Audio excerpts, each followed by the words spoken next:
بسم الله الرحمن الرحيم.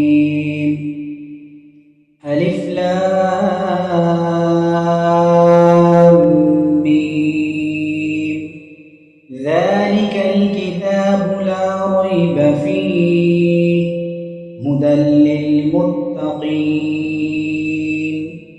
الذين يؤمنون بالغيب ويقيمون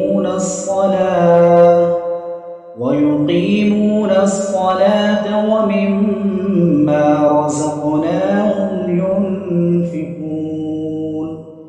والذين يؤمنون بما أنزل إليك وما أنزل من قبلك وبالآخرة هم يوقنون